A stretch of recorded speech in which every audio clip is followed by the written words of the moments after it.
Hi everyone in English 1301, it's Dr. E and I'm here with your week 9 instructional video. So I had every intention of dressing up this week, but I could not locate the wig for my outfit, which I'll get to a bit more later. It's a whole thing. Anyhow, I want to jump right into what we're doing this week and the assignments, but I also want to visit on this announcement. So make sure that when you're logging into D2L, you just check to see if there are any announcements. This I know is especially an issue with folks who may use the Pulse app on their phone or on a tablet. It's not very functional and it annoys me on several levels, but one of the things that's hard is to see these announcements. So just be aware if you're using your phone to just check in, it's the easiest to actually go to a web browser and log in. I was having some serious issues with grading we may have a PowerPoint that pops up here at some time. My computer is just taking a lifetime to open a PowerPoint. Anyhow, the mind maps have taken much longer to grade than I originally anticipated and much more time than in the past, and it's because of some technology issues, but also issues related to AI generated text. And this is showing up especially with things like quotations and things of that nature. It's one of those things where I want to know what's going on with y'all. I want to know if you're feeling overwhelmed or if you are struggling with an assignment. So before perhaps reaching to some sort of AI generated work, which, that confronts issues of academic dishonesty and things of that nature. But my assumption is always going to be that those are the alternatives or the paths that are taken by folks who are just feeling super stressed. They're not out to be breaking the rules and cheating in a way, like I'm using air quotes, you can't see me, but using those methods are kind of a last resort, but it's because you've somehow backed yourself into a corner or something. So just AI can definitely be beneficial, right? We can use it for editing assistance, for brainstorming and idea generation. We use AI a lot. Grammarly, with a lot of its recommendations and strategies, is a form of AI, right? But I'm talking about something that is completing the entirety or the majority of your work. It's just problematic, right? Especially because AI does not know how to accurately quote and cite sources. I just really need to kind of hit on this idea, which I've tried to do before. I'm going to continue throughout the semester. I am much more interested in the process of your writing, what you do to accomplish your goals when it comes to writing. I do not expect perfection or place most of my attention on the actual finished product, which seems kind of counterintuitive for a writing class, right? But it's true. We really want to focus on the how we get there and the why we get to some of these finished products, then the supposed perfection at the end, because no piece of writing is perfect. There's no such thing, right? The people that we most respect as writers, or that we loved growing up as writers, or whatever the case may be, these are people who pay a lot of money to have editors and people who are proofreading their work. And even then, we come across things that still could be considered errors, right? So I need us to stop this idea that we're seeking perfection. That's just impossible. That is unfair for us to put that kind of expectation on ourselves and on our writing. I have been doing this a long time. I am considered a subject matter expert when it comes to writing and literary studies because I've been doing it for so long, but I am not perfect. My writing is not perfect.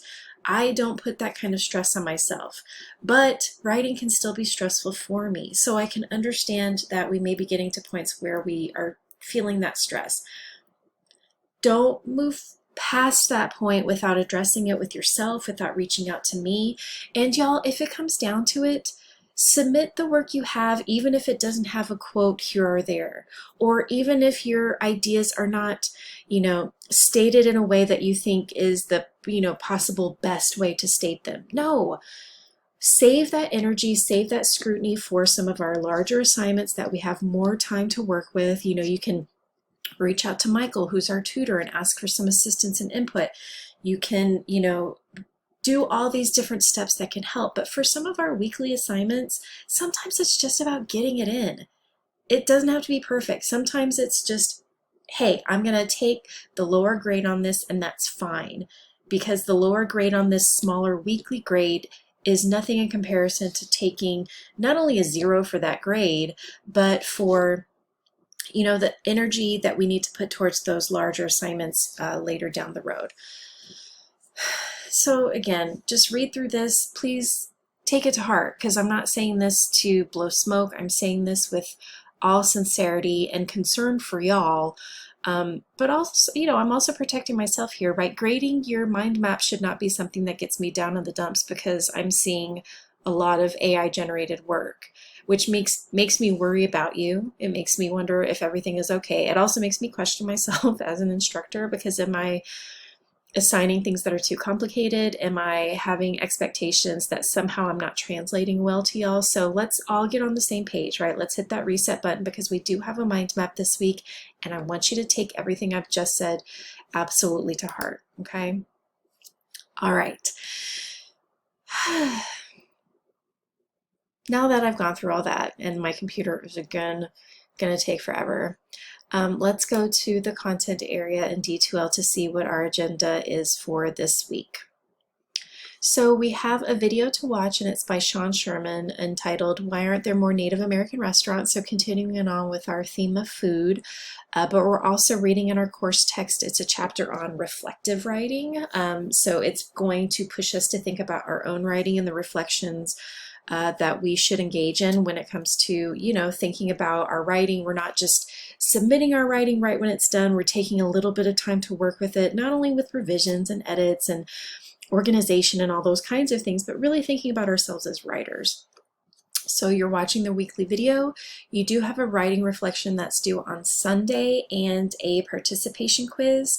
I'm not sure why the mind map is not. I'll go back in and put it here, because you do have a mind map that's due, as well as the quiz, which covers everything this week. One of the questions is going to be who I was going to dress as. I was going to dress as Wednesday Addams, but again, that wig is hiding from me, or it's just not in this dimension at this time. I'm looking around like it's going to just appear, but it's somewhere in the house. I just don't know where. Anyhow, so yeah, that's a question in your participation quiz, in addition to everything else that we're covering this week. And then you're going to have a writing reflection due. I'm going to talk about that in just a second. Okay, so I'm jumping down. You're watching what will appear here. I want you to take some time to review those mind map guidelines. You do have the mind map that's going to be due on Thursday, and it's on Sean Sherman's video, so go over all these details. But what I do want to note is that you see that there is a due date, right, which is Thursday, but it's available until this date, which typically it would be the 24-hour grace period, but because it's weird having an uploaded assignment due on a Thursday, because usually those are for Sundays, I'm just extending that grace period a little bit. So when you email me in a panic because you can't submit something by Thursday at 11:59 p.m., please remember we have a grace period. You do not get penalized for that. There's no judgment. It's to take the extra time if you need it. My hope is that you won't always need it, and that you're still seeing like Thursday is the due date, but you do have a little bit of wiggle room there.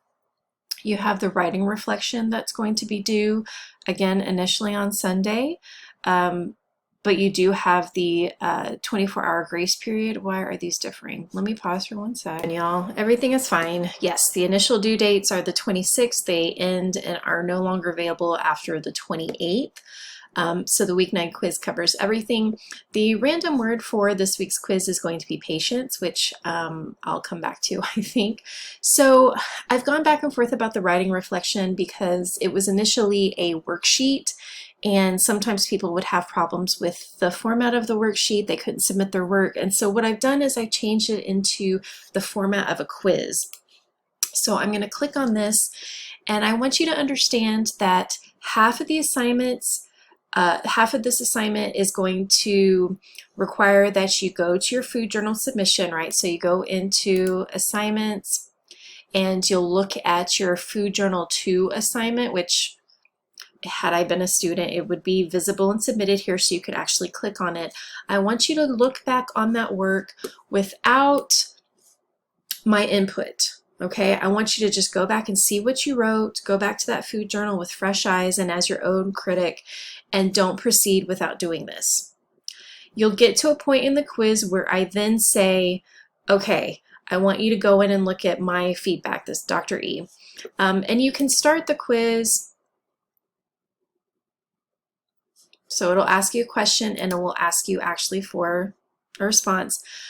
Even if you click submit, which is absolutely fine, so you can get to the place where it says, okay, now stop and take a look at Dr. E's feedback. You can click submit and then come back to it after you look at my feedback, so you can start this ahead of time. If you click submit and you see some sort of grade in D2L for this assignment, please know that I'm going in and I have to manually grade it. So the grade is not going to be, it's probably not going to be visibly accurate because I have to go in and do that work.